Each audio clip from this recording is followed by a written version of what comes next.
வணக்கம், என் பேர் சுமதி ஜெயக்குமார். இது என் பொண்ணு. என் பேர் சோனியா. இப்போ நம்ம பார்க்க போகிற டிஷ்ஷு பிரெட் பிஸா. இதுக்கு தேவையான பொருட்கள்: வெங்காயம், red capsicum, green capsicum, tomato, corn, இதுக்கு தேவையான salt, mozzarella cheese, schezwan sauce, olive, butter, tomato sauce, oregano, chilli flakes, எண்ணெய், அப்புறம் டோஸ்டட் பிரெட். இப்போ வந்து நம்ம பிரெட் பிஸா வந்து அவன் இல்லாமல் தவாலையே பண்ண போகிறோம். இதுக்கு வந்து நம்ம இப்போ தவாலையே பண்ணுறதுனால லைட்டாக இந்த இன்க்ரீடியன்ஸ்லாம் சார்ட்டே பண்ணிக்கணும். இப்போ எப்படி பண்ணுறதுன்னு பார்க்கலாம். முதல்ல இந்த பட்டரை கொஞ்சம் போட்டுக்கணும். இதுலேயே கொஞ்சம் ஆயில் ஆட் பண்ணிக்கணும்.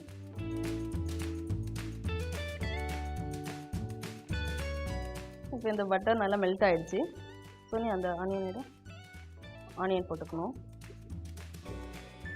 இது கொஞ்சம் நல்லா வதங்கணும். இப்போ நெக்ஸ்ட்டு கேப்சிகம் போடலாம்.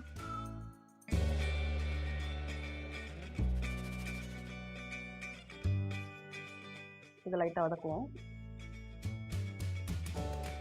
இப்போயே உங்களுக்கு வந்து அந்த பிஸா ஸ்மெல் வந்துடும். தக்காளி எடு.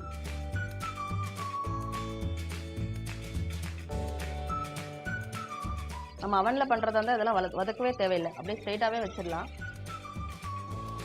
இப்போ இந்த கார்ன் ஆட் பண்ணுறோம். வெஜிடபிள்ஸ் சாப்பிடாத குழந்தைங்க கூட இதை ரொம்ப விரும்பி சாப்பிடுவாங்க. தேவையான அளவு உப்பு போட்டுப்போம். இப்போது சில்லி ஃப்ளேக்ஸ் போடலாம். குழந்தைங்க ரொம்ப காரமாக சாப்பிட மாட்டாங்கன்னா ஒரு 1/2 ஸ்பூன் போட்டால் போதும். அப்புறம் ஆரிகானோ. இது லைட்டாக வதக்கினா போதும். நீங்கள் எந்த காய் தான் போடணுன்றது இல்லை. நீங்கள் வேணும்னா ஆலிவ் போட்டுக்கலாம், பன்னீர் போட்டுக்கலாம், உங்களுக்கு எது வேணுமோ அது போட்டுக்கலாம். நான் வெஜிடேரியனாக இருந்தால் நீங்கள் சிக்கன், மட்டன், உங்கள் இஷ்டத்துக்கு எது வேணாலும் போட்டுக்கலாம்.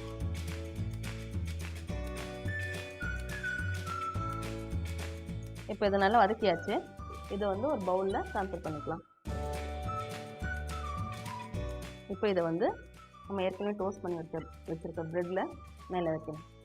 இப்போ இந்த ப்ரெட்டு மேலே தடவுறதுக்கு சாஸ் ரெடி பண்ண போகிறோம். இது வந்து டொமேட்டோ சாஸ், இது வந்து ஷெஸ்வான் சாஸ். இது ரெண்டுத்தையும் மிக்ஸ் பண்ணிக்க போகிறோம். இது 2 ஸ்பூனு, அது 1 ஸ்பூன். ஓகே.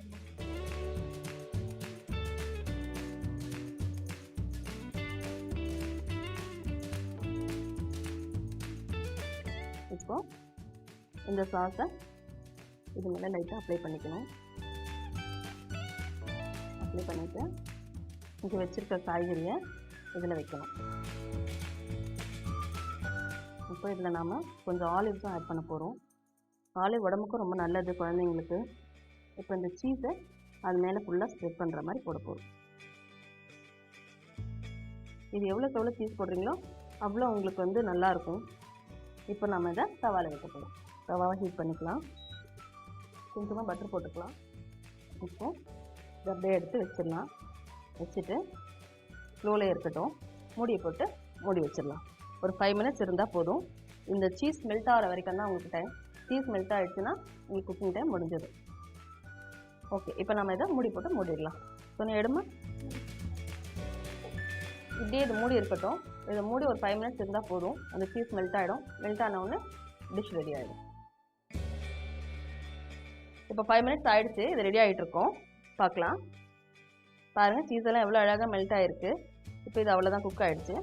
இப்போ இந்த பிளேட்டில் இதை ட்ரான்ஸ்ஃபர் பண்ணிடலாம். பாருங்கள் எவ்வளோ அழகாக இருக்குது. அவ்வளோதான், அப்படியே பிஸா ரெடி ஆகிடுச்சு.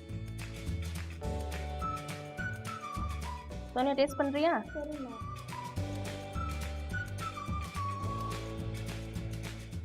எப்படி இருக்குன்னு சொல்லு. நல்லா இருக்குமா? நல்லா இருக்கா? நீங்களும் இந்த பிரெட் பிஸா வீட்டில் ட்ரை பண்ணி பாருங்கள். ரொம்ப ஈஸியானது, ரொம்ப டேஸ்டியானது, குழந்தைங்களுக்கும் ரொம்ப பிடிக்கும்.